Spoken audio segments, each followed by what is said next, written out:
Hi 6H, it's Mrs. Hamid here. Hope you're all doing well. So it seems we're moving our class reading time online, and I thought we could start with some weird and wonderful stories by Sean Tan. The collection of short stories we're looking at today is called Tales from Outer Suburbia, but we'll be reading one particular story with some interesting illustrations, so definitely have a close look at them if you can. Broken Toys. I know you think you saw him first, but I'm pretty sure it was me.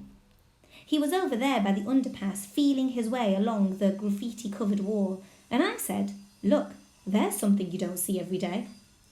Well, we'd certainly seen some crazy people before, shell-shocked by life, as you once put it. But something pretty strange must have happened to this guy to make him decide to wander about in a spacesuit on the dead quiet public holiday. We hid behind a postbox to get a better look. Up close it was even more perplexing.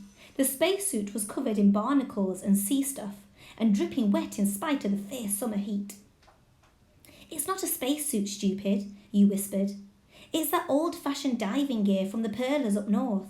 You know, in the olden days when they got the bends because they didn't know about decompressification and how it turns your blood into lemonade." You sighed loudly at my blank look and said, "Never mind."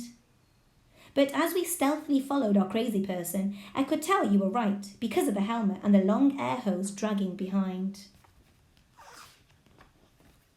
He shuffled aimlessly across the empty football oval, past the petrol station and up and down people's driveways. He plodded around the edge of the closed corner deli, feeling along walls and windows as if sleepwalking, leaving big wet glove prints that dried to ghostly patches of salt. You said, "I'll give you $10 to go and say hello." I said, "No way." "We'll both go then." "Okay." We crept closer.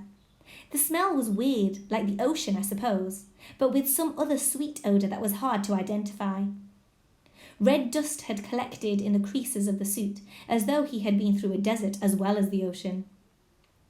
We were strategically planning our opening remarks when the dull, scratched faceplate turned towards us and said something we couldn't make out. The diver moved forwards, creaking, babbling. We backed off. "Crazy talk," I said. But you listened carefully and shook your head. "No, I think it's Japanese." He was saying the same sentence over and over, ending with something like "Tasukiti, Tasukiti." And he was holding out one hand to show us a little wooden horse, which might once have been golden and shiny, but was now cracked and sun-bleached, held together with string. "Maybe we should take him to Mrs. Bad News," you suggested, meaning old Mrs. Katayama, the only Japanese person we knew in our neighbourhood. "No way," I said, and my raised eyebrows referred to our all-too-recent confrontation over the back fence, best described as a barrage of incomprehensible abuse, followed by the return of our model aeroplane sliced neatly in half. A further addition to our box of stray toys that had fallen into the old croon's backyard and come back dissected. These were the only times we ever saw her, hence Mrs. Bad News. Your raised eyebrows referred to exactly the same thing, but also signalled the flash of a brilliant idea.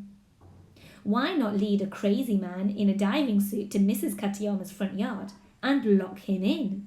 Nothing more needed to be said. We did the special handshake of unbreakable agreement.